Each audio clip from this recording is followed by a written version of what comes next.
Do you know that you have been told lie after lie about relationships? It's true, so many lies, and I'm going to talk about those in this video.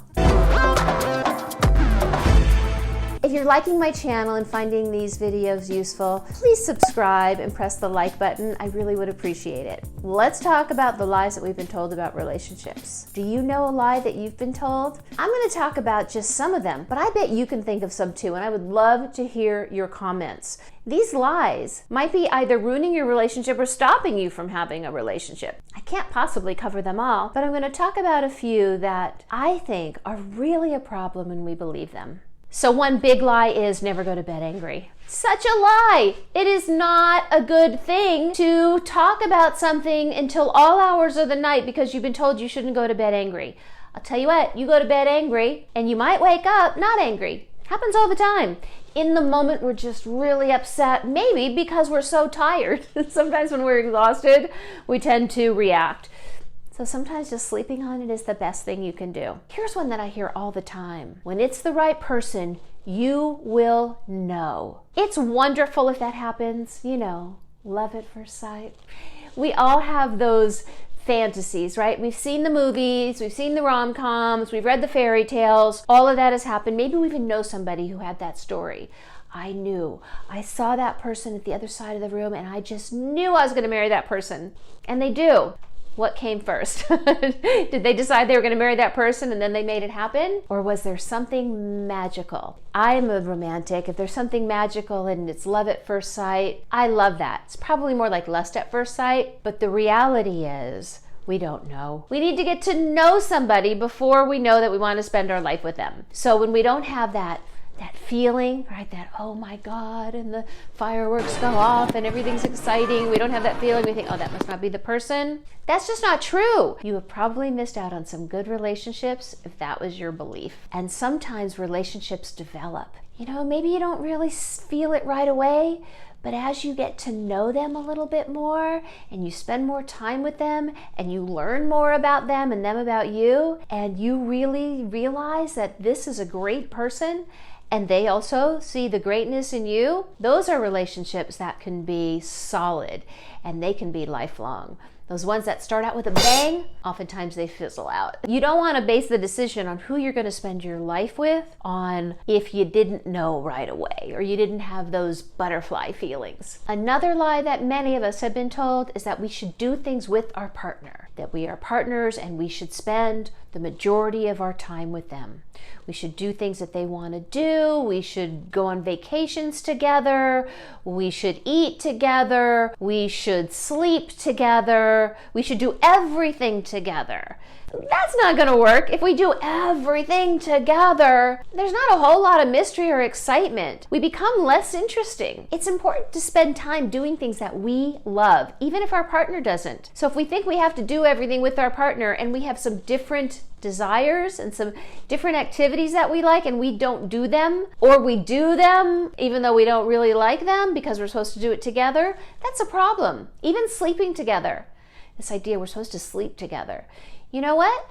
It's not always a great idea. There are some people who cannot sleep together because they have difficulty sleeping. Maybe their partner snores. Maybe they have sleep apnea.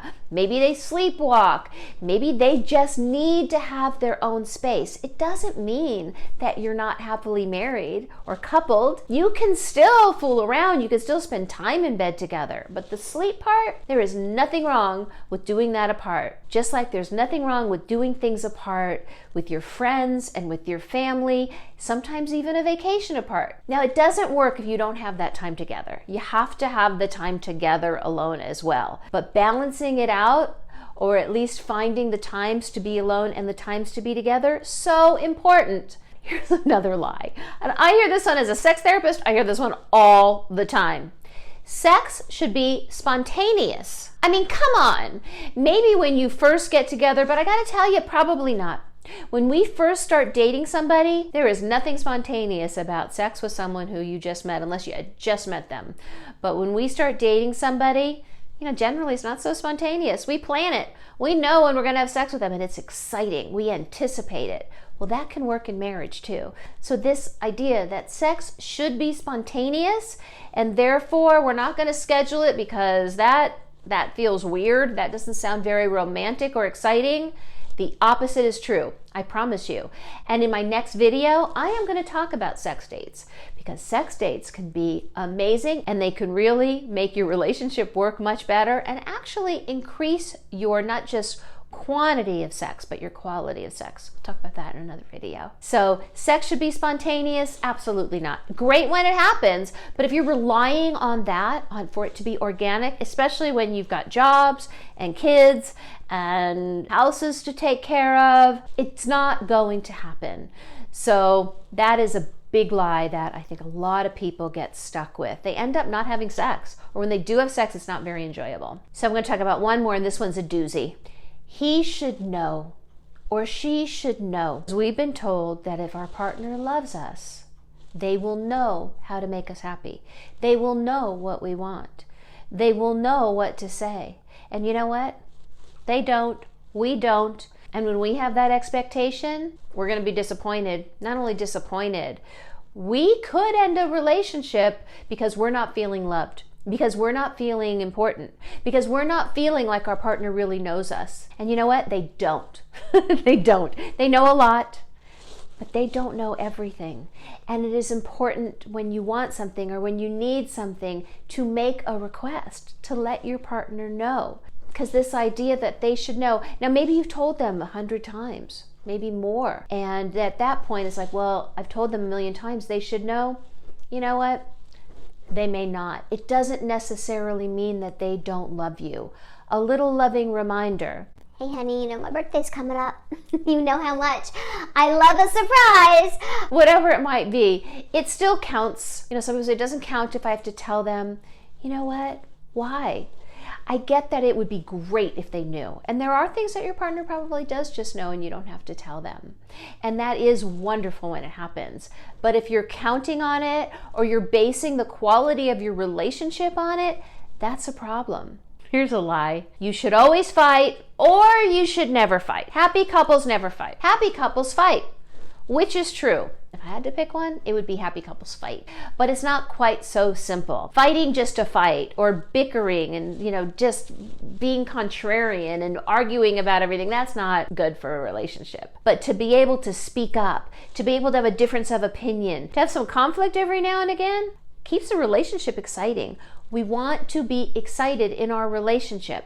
Relationships that go on for sometimes just 2 years or more. It doesn't take long sometimes for a relationship to become stale, stagnant, boring, unexciting, and worst of all, unsatisfying. We can't expect our partner to make us happy, but we can do some things differently. And the first thing is to recognize what is true, what is a lie. Find your own truth. Find out what works for you. Don't believe everything you've been told, because it's not always true. You may not even agree with some of the things that I'm saying. And if you don't, let me know. Put it in the comments below. If there's something I'm saying and you say, no, Lori, it is not a lie that we shouldn't go to bed angry because it works for me, I'm going to say great, because if something works for you, fantastic. But that's part of the problem too. There is no hard and fast rules. We can generalize, but everybody's different. The truth is, you want to find what works for you and what works in your relationship. Don't believe everything you've been told. Certainly don't believe what you're watching in some movies. I mean, they're meant to be exciting and they're meant to elicit emotion, but they're not necessarily meant to educate us on how to be in a relationship. So find your own truth. Check the messages. Check the beliefs that you have. Is that true for you, or might it be a lie? And you know what? You get to decide. You get to create your own relationship. If there's a should involved, I should, he should, we should, all of those things, like, just stop and say, what do you want? What's going to work for you? Have some conversations about that. Don't believe the lies.